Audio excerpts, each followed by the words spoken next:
ബിസ്മില്ലാഹിർ റഹ്മാനിർ റഹീം.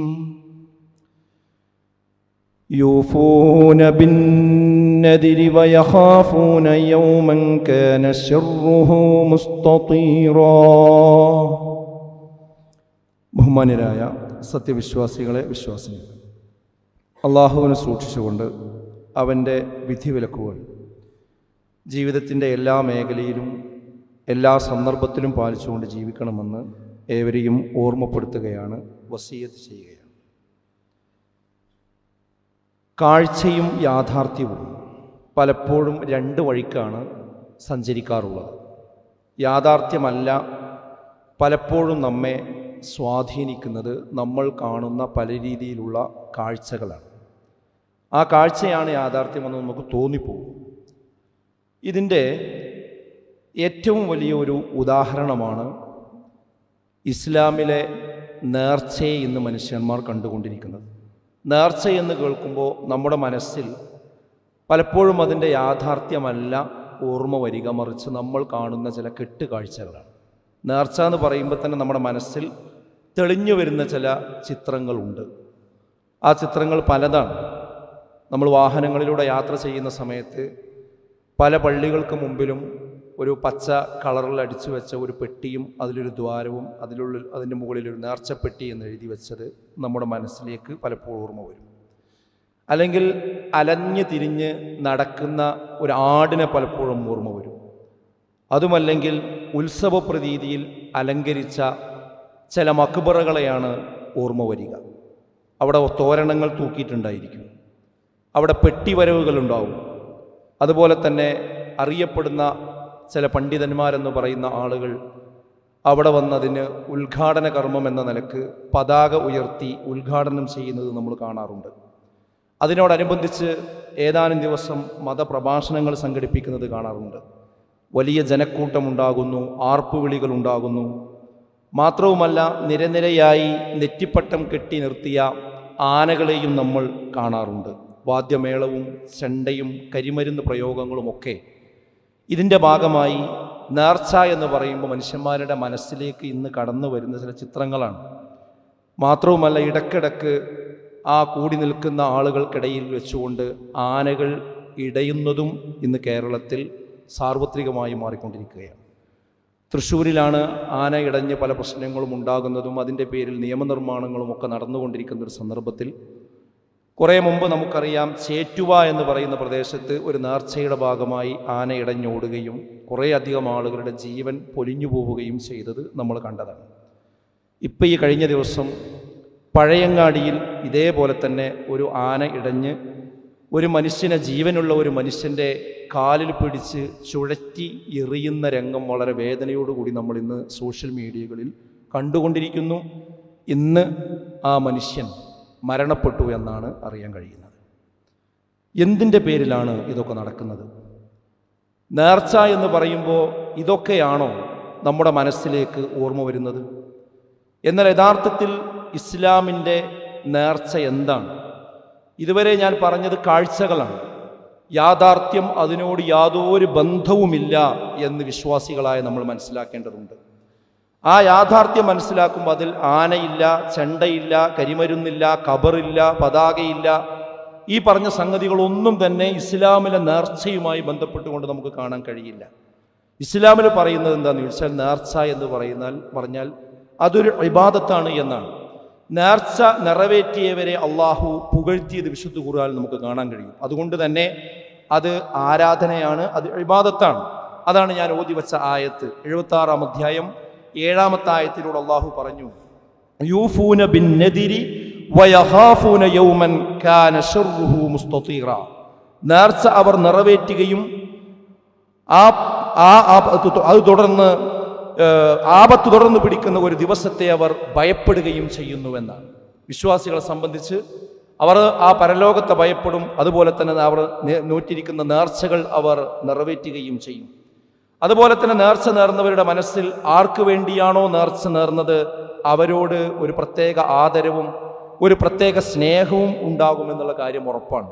അതും നേർച്ച ഇബാദത്താണ് എന്നതിന് മറ്റൊരു തെളിവായി നമുക്ക് കാണാൻ സാധിക്കും. വിശുദ്ധ ഖുർആൻ പറഞ്ഞു, വമാ അൻഫഖ്തും മിൻ നഫഖത്തിൻ ഔ നദർതും മിൻ നദിരിൻ ഫഇന്നല്ലാഹ യഅലമുഹു വമാ ലിദ്ദാലിമീന മിൻ അൻസാർ. നിങ്ങൾ എന്തൊന്ന് ചെലവഴിച്ചാലും ഏതൊന്ന് നേർച്ച നേർന്നാലും തീർച്ചയായും അള്ളാഹു അത് അറിയുന്നതാണ്. അക്രമകാരികൾക്ക് സഹായികളായി ആരും തന്നെ ഉണ്ടായിരിക്കുകയില്ല എന്ന് വിശുദ്ധ ഖുർആൻ ഓർമ്മപ്പെടുത്തുന്നുണ്ട്. അപ്പോൾ നേർച്ച നേരുന്ന ആളുകളുടെ മനസ്സിൽ അത് ആർക്കാണെന്നുള്ളൊരു ഓർമ്മ ഉണ്ടാകും. അത് അള്ളാഹുവിന് വേണ്ടിയാണ് നേർച്ച നേരേണ്ടത്. അപ്പോൾ വിശുദ്ധ ഖുർആനിലും പ്രവാചകൻ സല്ലല്ലാഹു അലൈഹി വസല്ലമയുടെ ചര്യയിലും നേർച്ചയെക്കുറിച്ച് പറയുന്നത് നേർച്ച എന്ന പദത്തിന് വാഗ്ദാനം, അതുപോലെ തന്നെ ഭയം, നിർബന്ധം എന്നൊക്കെയാണ് ഈ പ്രമാണങ്ങൾ നമ്മൾ പരിശോധിച്ചാൽ നമുക്ക് അതിൽ നിന്ന് മനസ്സിലാക്കിയെടുക്കാൻ കഴിയുന്ന ഒരു അർത്ഥം. അഥവാ ഐച്ഛികമായ ഒരു കർമ്മം നിർബന്ധമായും താൻ പ്രവർത്തിക്കുമെന്ന് ബുദ്ധിയും വിവേകവുമുള്ള ഒരു മുസ്ലിം അള്ളാഹുവിന് വേണ്ടി സ്വയം പ്രഖ്യാപിക്കുന്നതിനെയാണ് നേർച്ച എന്ന് നമ്മൾ പറയുന്നത്. ഒരു എക്സാമ്പിൾ പറഞ്ഞു കഴിഞ്ഞാൽ, ഒരാൾ തീരുമാനിക്കുകയാണെന്ത്, ഞാൻ അടുത്ത വ്യാഴാഴ്ച അല്ലെങ്കിൽ തിങ്കളാഴ്ച ആ സുന്നത്ത് നോമ്പ് ഞാൻ നോൽക്കും എന്ന് അയാൾ മനസ്സിൽ കരുതിയാൽ മാത്രം നേർച്ചയാവില്ല. അദ്ദേഹം പുറത്തേക്കാണ് പറഞ്ഞു ഞാനത് നോൽക്കും, അത് ഞാൻ നേർച്ചയാക്കിയിരിക്കുന്നു എന്ന് പറഞ്ഞാൽ അത് അയാൾക്ക് പിന്നെ വീട്ടിൽ നിർബന്ധമാവും. അതാണ് നേർച്ച. എന്നാൽ ഫറലായൊരു നോമ്പോ അങ്ങനെ നേർച്ചയാക്കിയിട്ടില്ലെങ്കിലും അയാൾക്ക് നിർബന്ധമാണ്.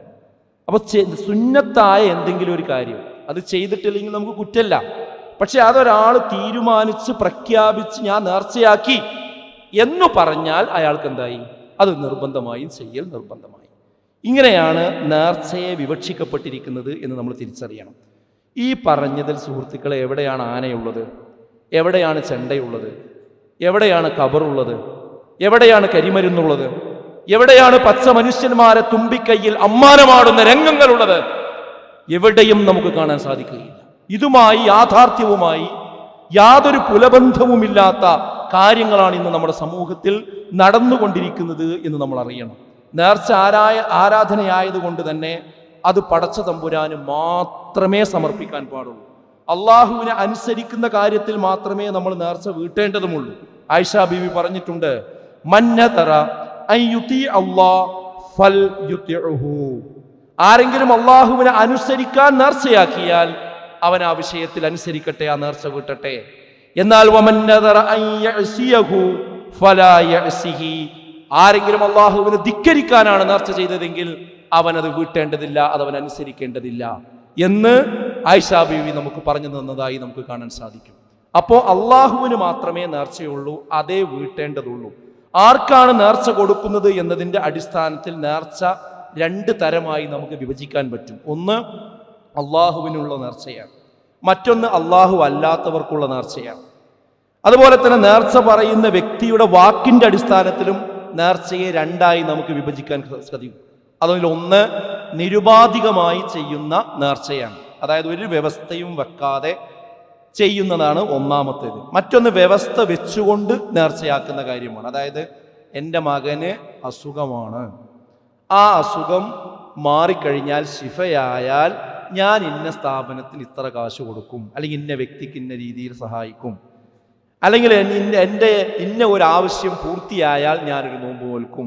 അങ്ങനെയൊക്കെ ആരെങ്കിലും ഒരു വ്യവസ്ഥ വെച്ചുകൊണ്ട് ചെയ്യുന്ന കാര്യങ്ങളാണ് രണ്ടാമത് വ്യവസ്ഥ വെച്ച് ചെയ്യുന്ന ഒരു കാര്യം. ഇവിടെ നേർച്ചയുടെ ഇതിൽ നിന്ന് നമ്മൾ വിധി മനസ്സിലാക്കേണ്ടത്, അള്ളാഹുവിനുള്ള നേർച്ചയാണെങ്കിൽ അത് പൂർത്തീകരിക്കണം, അത് തൗഹീദിന്റെ ഭാഗമാണ്. എന്നാൽ അള്ളാഹു അല്ലാത്തവർക്കുള്ള നേർച്ചയാകട്ടെ അതൊരിക്കലും ചെയ്യാൻ പാടില്ല, അത് ശിർക്കാണ്. പിന്നെ വ്യവസ്ഥ വെച്ചുള്ളതിനെ പറ്റി പണ്ഡിതന്മാർ പറഞ്ഞത് അത് കറാഹത്താണ്, അത് പ്രോത്സാഹിപ്പിക്കാൻ പാടില്ലാത്തതാണ് എന്നാണ്. ഇതാണ് ഈ വിഷയത്തിൽ നമ്മൾ തിരിച്ചറിയേണ്ട ഒരു കാര്യം. വ്യവസ്ഥ വെച്ചുള്ളത് കറാഹത്താണെന്നും ഹറാമാണെന്നും വരെ പറഞ്ഞ പണ്ഡിതന്മാരെ നമുക്ക് കാണാൻ സാധിക്കും. അവർ ഇഷ്ടം പോലെ തെളിവുകളും അവരതിനെ ഉദ്ധരിക്കുന്നുണ്ട്. അതിലൊരു ഹദീസ് നോക്കൂ നിങ്ങൾ. അൻ അബ്ദുല്ലാഹി ബിൻ ഉമർ ഖാല അഖദ റസൂലുള്ളാഹി സ്വല്ലല്ലാഹു അലൈഹി വസല്ലം യൗമൻ യൻഹാന അനിൻ നദിരി വയഖൂലു ഇന്നഹു ലാ യറുദ്ദു ശൈഅൻ വഇന്നമാ യുസ്തഖ്റജു ബിഹി മിനസ് സഹീഹ്. അതായത് അള്ളാഹുവിന്റെ റസൂൽ സല്ലല്ലാഹു അലൈഹി വസല്ലം ഒരു ദിവസം ഞങ്ങളോട് നേർച്ചയെ തൊട്ട് വിലക്കുകയുണ്ടായി എന്ന് ഇബ്നു ഉമർ റളിയല്ലാഹു പറയാണ്. അവിടുന്ന് പറഞ്ഞു, എന്ത്? അത് യാതൊന്നും തടയുകയില്ല, അഥവാ നേർച്ച യാതൊന്നിനെയും തടയുകയില്ല, അതുവഴി പിശുക്കന്റെ ധനം പുറത്തെടുക്കാമെന്ന് മാത്രം, അത്രയുള്ളൂ ആ കാര്യത്തിലുള്ളൂ എന്നാണ്. യറുദ്ദുൽ ഖളാഇല്ല ദുആ, ദുആ കൊണ്ടല്ലാതെ വിധിയിൽ ഒരു മാറ്റവും വരുത്താൻ കഴിയില്ല. അതല്ലാതെ നേർച്ച കൊണ്ടൊന്നും എന്ത് ചെയ്യാൻ പറ്റില്ല, അള്ളാഹ് വിധിച്ചതുകൊണ്ട് മാറ്റം വരുത്താൻ കഴിയില്ല എന്നാണ് നമുക്ക് കാണാൻ കഴിയുന്നത്. അപ്പൊ നേർച്ചയാക്കി കഴിഞ്ഞവരുടെ വിധി എന്ന് പറയുന്നത് എന്തെങ്കിലും പുണ്യം ചെയ്യുമെന്ന് നേർച്ചയാക്കിയാൽ അത് വീട്ടണം, ഇല്ലെങ്കിൽ ആ വിഷയത്തിൽ അയാൾ കുറ്റക്കാരനാകും, പ്രായശ്ചിത്തം ചെയ്യേണ്ടി വരും. തിന്മയാണ് നേർച്ചയാക്കിയത് എങ്കിൽ അതൊരു കാരണവശാലും ചെയ്യാൻ അയാൾക്ക് ബാധ്യതയില്ല. ഇപ്പോൾ ജാറം മൂടുക ആൾക്കാർ നേർച്ചയാക്കുന്ന സംഭവമാണ്, അങ്ങനെ ഇസ്ലാമിലില്ല, അതുകൊണ്ട് അത് ചെയ്യാൻ പാടില്ല. അവിടെ വിളക്ക് കത്തിക്കാം, അത് ഇസ്ലാമിലില്ല, അതുകൊണ്ട് അത് ചെയ്യാൻ പാടില്ല. അതിലേക്ക് ആ വിളക്ക് കത്തിക്കുന്നതിലേക്ക് എണ്ണയും തിരിയും പട്ടും പട്ടുവസ്ത്രങ്ങളും പൂമാലയും ഒക്കെ കൊടുക്കുക, നേർച്ചയാക്കുക, ഇതൊന്നും ഇസ്ലാമിൽ അനുവദിക്കപ്പെട്ട കാര്യമല്ല എന്ന് നാം തിരിച്ചറിയേണ്ടതുണ്ട്. അപ്പൊ സഹോദരങ്ങളെ, പറഞ്ഞതിന്റെ ചുരുക്കം എന്ന് പറയുന്നത് ഇസ്ലാമിലുള്ള നേർച്ച എന്ന് പറയുന്നത് ഇത്രയേ ഉള്ളൂ. ഇതാണ് ഇസ്ലാമിൽ അനുവദിക്കപ്പെട്ടിരിക്കുന്ന നേർച്ച. എന്നാൽ നാം കാണുന്ന കാഴ്ചകൾ ഇസ്ലാമുമായി യാതൊരു പുലബന്ധവും ഇല്ലാത്തതാണ് എന്ന കൃത്യമായ ബോധം ഈ സന്ദർഭത്തിലെങ്കിലും നമുക്ക് ഉണ്ടാകേണ്ടതുണ്ട്. ഈ ദീനിന്റെ, ഈ പരിശുദ്ധമായ മതത്തിന്റെ പേര് പറഞ്ഞുകൊണ്ട് ആനയും അമ്പാരിയും ആൾക്കൂട്ടത്തെയും ഒരുക്കി അവിടെ സാമ്പത്തിക ചൂഷണം നടത്തുന്ന മനുഷ്യന്മാർക്ക് അമ്മാനമാടാനുള്ളതല്ല ഈ പരിശുദ്ധമായ ദീന് എന്ന് സമുദായത്തിലെ സാധാരണക്കാർ, നിഷ്കളങ്കരായ മനുഷ്യന്മാർ ഇനിയെങ്കിലും മനസ്സിലാക്കിയിട്ടില്ല എങ്കിൽ എന്താണ് ഈ രംഗങ്ങളിൽ നോക്ക് മനുഷ്യന്മാർ ഇസ്ലാമിനെ കുറിച്ച് തിരിച്ചറിയാം?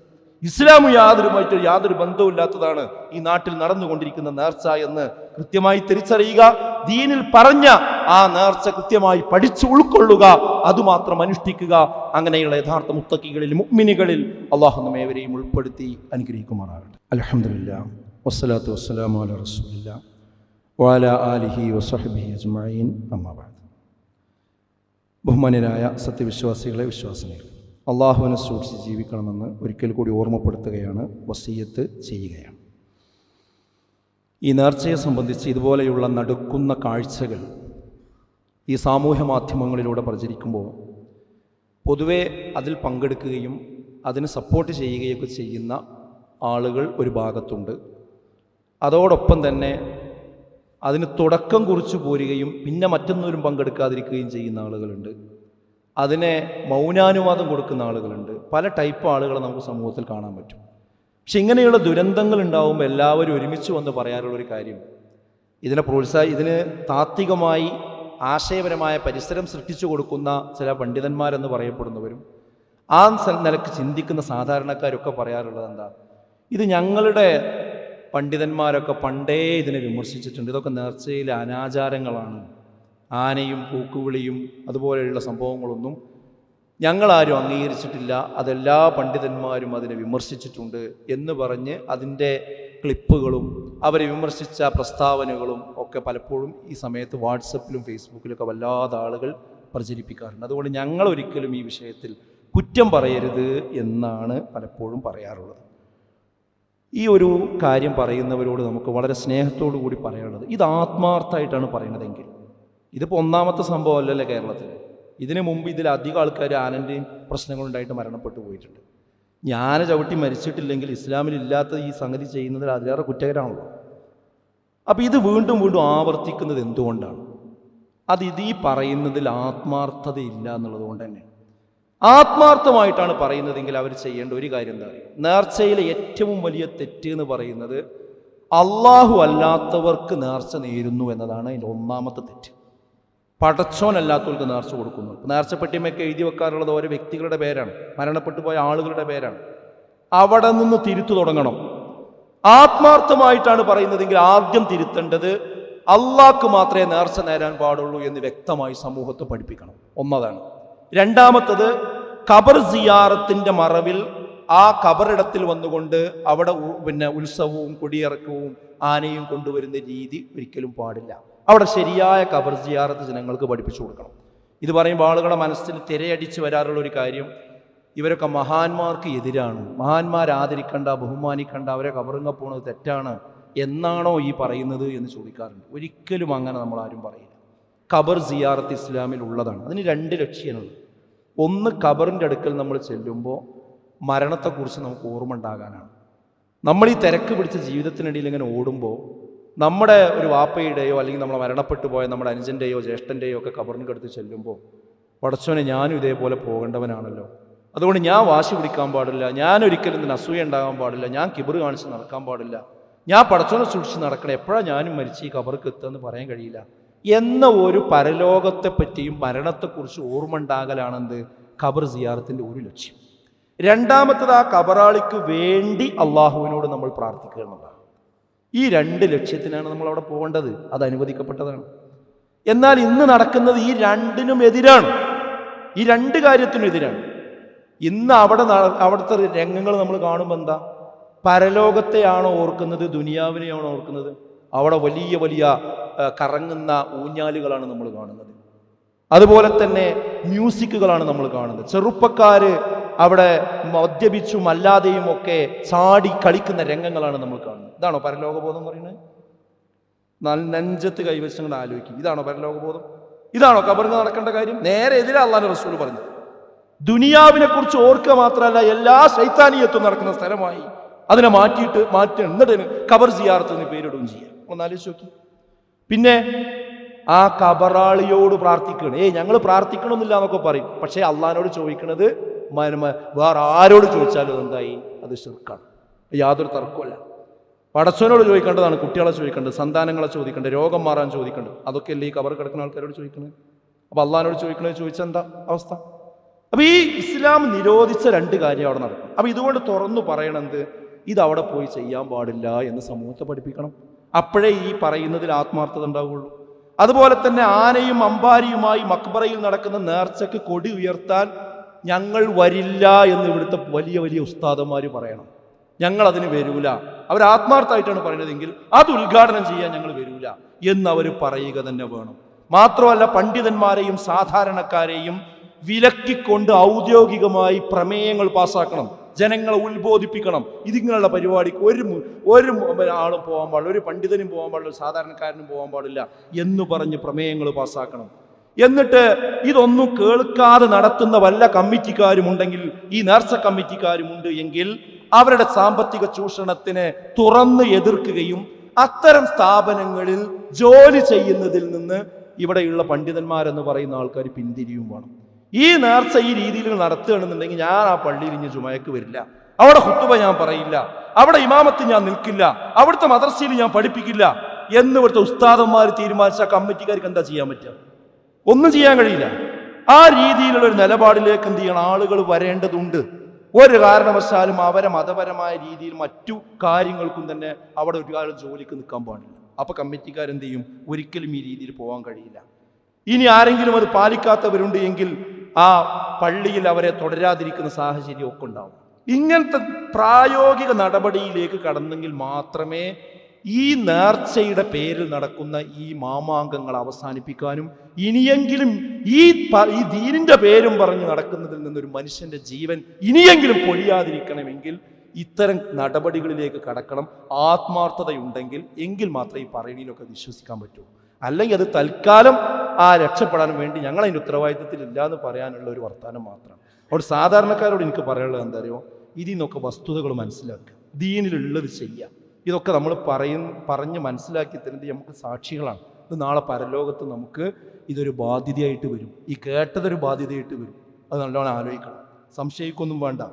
അതായത് നമ്മളിവിടെ കാണുന്നതല്ല ചെയ്യേണ്ടത്, ഇസ്ലാമിൻ്റെ പ്രമാണത്തിലുള്ളതാണ്. അല്ലെങ്കിൽ എന്താ സംഭവിക്കുക അറിയോ, ഈ ചെയ്തത് ഇസ്ലാമിലില്ലാത്തത് ചെയ്തുകൊണ്ട് നാളെ മരിച്ചു പോയാൽ നാളെ നരകാഗ്നിയിൽ കിടക്കുന്ന ആളുകളെ പറ്റി ഖുർആൻ പറയുന്നു, വഹും യസ്തരിഖൂന ഫീഹാ, അവരതാ അതിലിങ്ങനെ അങ്ങോട്ടും ഇങ്ങോട്ടും സംസാരിച്ചു കൊണ്ടിരിക്കുന്നു, വെപ്രാളത്തോടു കൂടി പറഞ്ഞുകൊണ്ടിരിക്കുന്നു. എന്താ പറയുന്നത്? റബ്ബനാ, ഞങ്ങളുടെ റബ്ബേ, അഖ്രിജ്നാ, ഇതിൽ നിന്ന് ഞങ്ങളെ ഒന്ന് പുറത്തു കടത്തണേ. നഅമൽ സ്വാലിഹൻ വൈറല്ലദീ കുന്നാ നഅമൽ, ഞങ്ങൾ നല്ല നല്ല കാര്യങ്ങൾ ചെയ്തുകൊണ്ട് ഞങ്ങൾ വീണ്ടും തിരിച്ചു വരാം. ഇപ്പൊ ഞങ്ങൾ ദുനിയാവിൽ ചെയ്തു വന്നത് തെറ്റായിരുന്നു എന്ന് ഇപ്പൊ ഞങ്ങൾക്ക് മനസ്സിലാകുന്നുണ്ട് പടച്ചോനെ. അതുകൊണ്ട് ഒന്നുകൂടി ദുനിയാവിലേക്ക് ഞങ്ങളെ മടക്കണം, ഞങ്ങൾ ശരിയായ ദീന് അനുഷ്ഠിച്ചുകൊണ്ട് ഞങ്ങൾ തിരിച്ചു വരാം. അപ്പൊ അല്ലാഹ് ചോദിക്കുന്ന ചോദ്യം എന്താണെന്നറിയോ, അവലം നുഅമ്മിറുകും മാ യതദക്കറു ഫീഹി മൻ തദക്കർ, ചിന്തിക്കാവുന്നവന് ചിന്തിക്കേണ്ടിടത്തോളം ഞാൻ നിങ്ങൾക്ക് ഉത്ബോധനങ്ങൾ തന്നില്ലേ? ഞാൻ നിങ്ങൾക്ക് താക്കീതുകാരെ പറഞ്ഞയച്ചില്ലേ?